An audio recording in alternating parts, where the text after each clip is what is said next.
ايوه، انا الام الحنينه اللي مهما يكون فيا لازم اقف واعمل لاولادي الحلو كله وافرحهم زي ما هم دايما بيحبوا يفرحوني قوي. تعالوا النهارده نشوف عملت البوفيه ده لمريم باسهل طريقه وحاجه بسيطه جدا، مكونات كلها جوه بيتك. معايا قرنين فلفل كده، واحد احمر واحد اصفر، هاخد نصهم لحاجه والنص التاني لحاجه. نشوف بس هعمل شويه سندوتشات لاصحابها هيعجبوها قوي قوي قوي.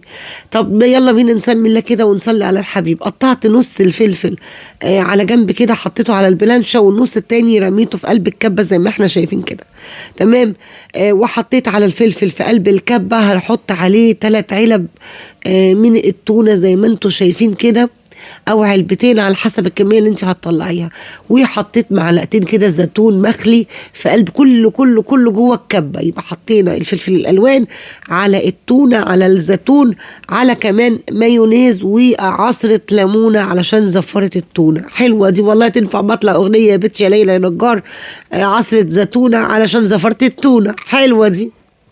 طيب تعالوا بقى بعد ما ضربت كل الكلام ده هرسته في قلب الكبة، فضيناه في بولة.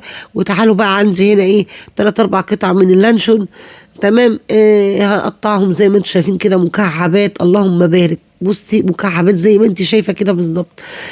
ما عايزه اقول لك البوفيه ده هيفرح الولاد قوي ويفرح اصحابهم، حاجه كده تغيير عن السندوتشات المعتاده بتاعتنا. وطبعا تسامحوني على صوتي الوحش قوي قوي قوي ده، بسبب عندي شويه برد ما اقولكوش.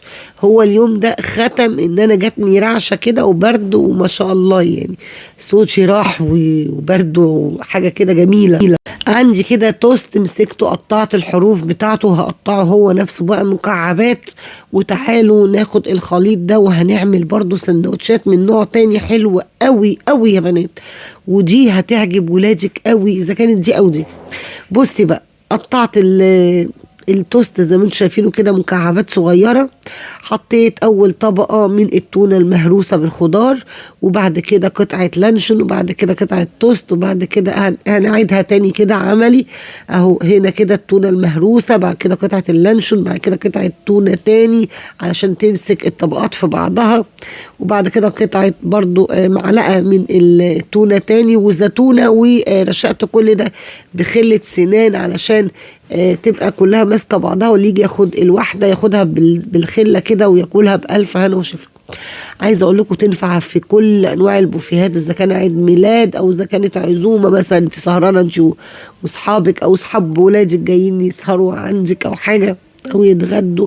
طيب تعالي، انا كده عملنا الطريقه الاولانيه، تعالوا بقى نعمل طريقه تانية وهي حلوه قوي وموفره جدا.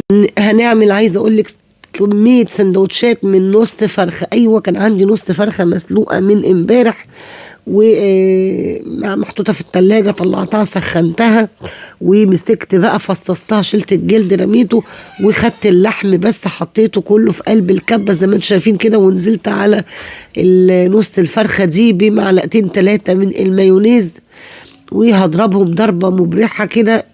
يعني ايه اللي هي في ثواني كده تتقطع الفراخ، تتقطع مش تتهرس، لا تتقطع ماشي. وهنزل عليها بعد ما اتضربت ضربه واحده كده بالفلفل الالوان اللي احنا قطعناه في اول الفيديو، وهنعصر بقى عصره ليمونه. يبقى ده مفيش اسهل منه، نص فرخه حطينا عليها معلقتين مايونيز وعصره ليمونه وكمان الفلفل الالوان، بس كده اسهل من كده اظن مفيش.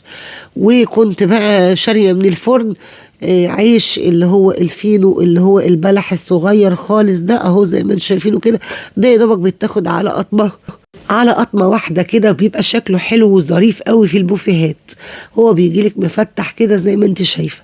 تمام. انا جبت نص كيلو، وتعالوا بقى نحشيه بالطريقه. جبت كيلو كيلو يا رب كيلو. بس فاض منه كتير قوي ما شاء الله. عبيت عايزه اقول لك الكيلو ده بيطلع كتير، ما يعني انا ما عدتش بصراحه، بس بيطلع كتير جدا. انا خدت نصه هيعمل سيرفيسين مليانين على اخرهم زي ما انتوا شايفين كده، بمعلقه كده هو مفتح هتحشيه. عايزه اقول لك حلو جدا جدا جدا، اسهل بقى من سندوتشات المعتاده اللي هي كفته وبرجر او هنا الحاج بنسلم عليه. احسن من الكفته والبرجر والحاجات دي كلها. بص شكل بقى السندوتشات كانت شكلها حلو قوي قوي قوي. قلت يعني مهما يكون فيا او تعبانه او فيا ايه، ما كانوش عايزين يعملوا عيد ميلاد خالص لمريم، انا اللي صممت وقلت لهم لازم تعملوه. ما عزمتش حد خالص والله، كنت انا والحاج واصحاب مريم بس والبنات، والبنات جابوا لها تورتايه كده زي ما انتم شايفين، وقعدنا في كافيه تحت البيت ساعة كده، وبعد كده روحنا كده. كان شكل البوفيه اللهم بارك يا رب. الله أعلم بقى أنا هبقى معاها في العيد ميلاد الجاي ولا لأ، بس إن شاء الله ربنا يديني الصحة ويشفيني ويخليني لأولادي.